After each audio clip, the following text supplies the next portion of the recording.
एक छोटा सा और खूबसूरत सा गांव रहता था, जिसमें श्याम अपनी पत्नी राधा के साथ मिलकर एक छोटी सी चाय की दुकान चलाया करता था। श्याम और राधा की एक बेटी थी, जिसका नाम गीता था। उनके गांव में ज्यादा चाय के दुकान नहीं रहते थे, जिससे बहुत सारे लोग राधा श्याम के पास आकर ही चाय खरीदा करते थे। उनको चाय बेचने के अच्छे पैसे मिल जाया करते थे, लेकिन इसके लिए उनको कुछ काम करने की भी जरूरत होती थी। पूरे दिन श्याम की पत्नी राधा और उसकी बेटी गीता भी उसके ही साथ रहते थे, लेकिन श्याम को ये बिल्कुल अच्छा नहीं लगता था कि उसकी पत्नी और उसकी छोटी सी बच्ची को काम करने की जरूरत पड़ रही है। उसने सोचा कि अपनी दुकान में एक और व्यक्ति को रख लेगा, जिससे काम करने में उसकी कुछ सहायता हो जाए।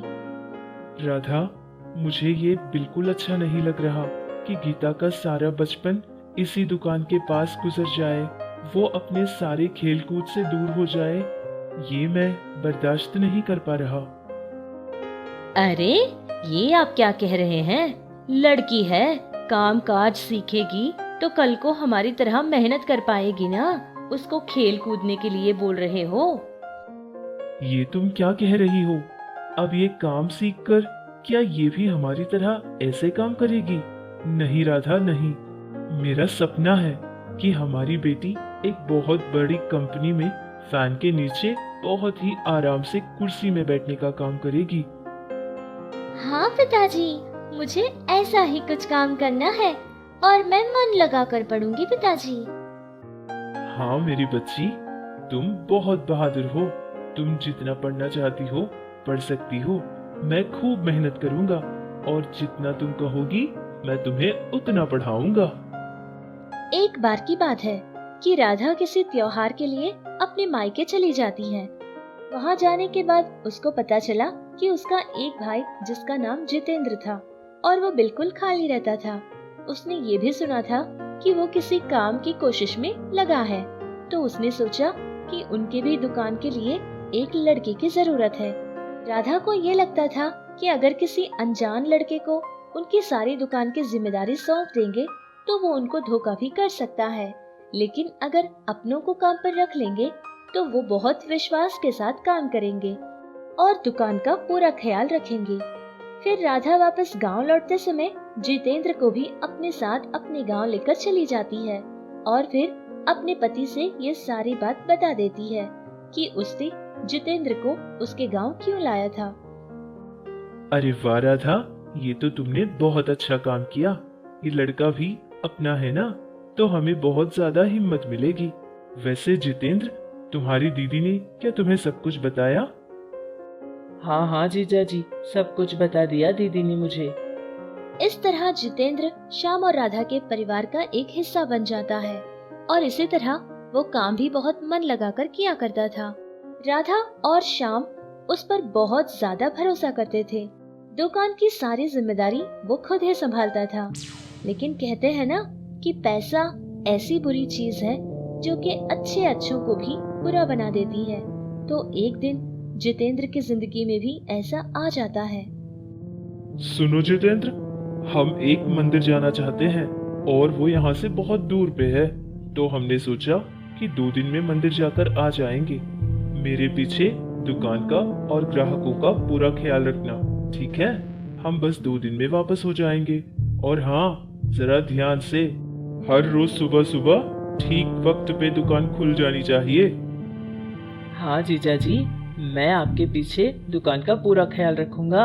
आप इसकी जिम्मेदारी मुझ पर छोड़ दीजिए।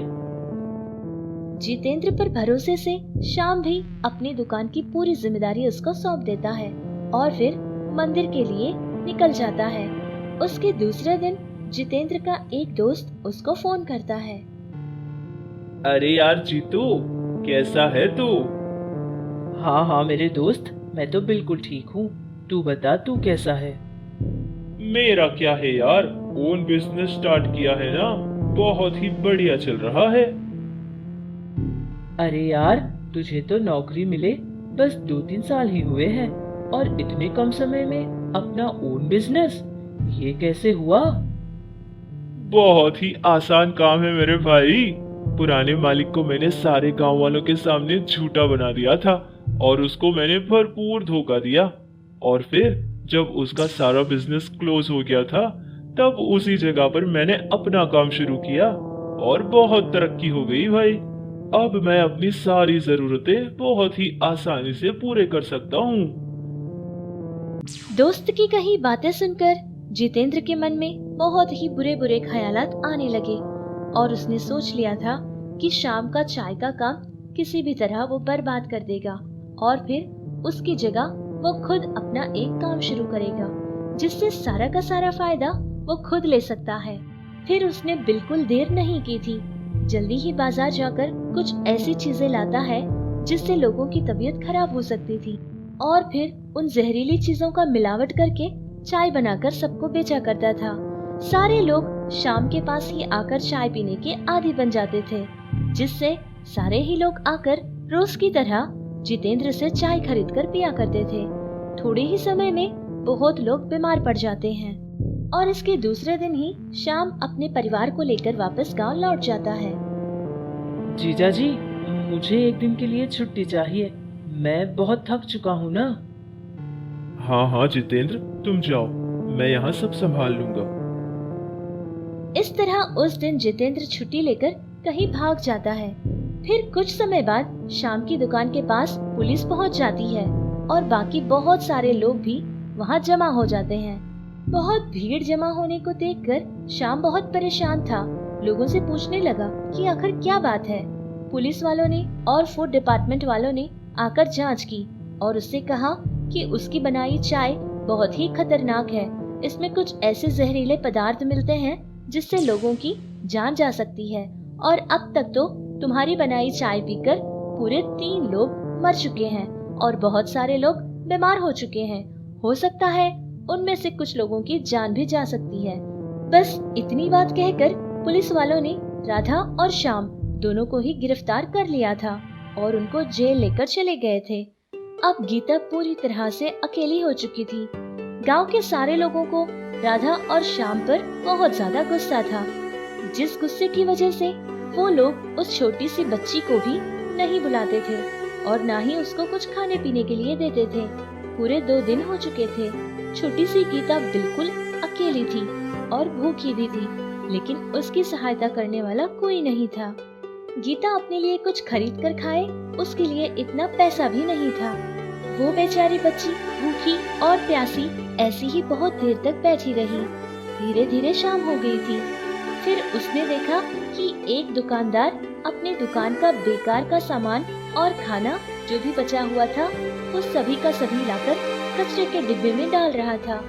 ये देखने के बाद जैसे ही सारे लोग चले गए थे, गीता वहाँ पहुँच जाती है और उस कचरे के डिब्बे से खाने का कुछ सामान उठा लेती है और फिर एक रेलवे स्टेशन की तरफ चली जाती है और वहाँ जाकर बैठ जाती है। तभी एक बूढ़ा गीता को देखता है और उसके पास आ जाता है। फिर उसको खाने की एक पैकेट दे देता है, साथ में उसको 50 रुपये भी देता है, जिनको गीता ले लेती है। फिर पेट भर के वो खाना खा लेती है। उसके पास जो पैसा था उन पैसों से वो दूध और चाय बनाने की सारी चीजें खरीद लेती है।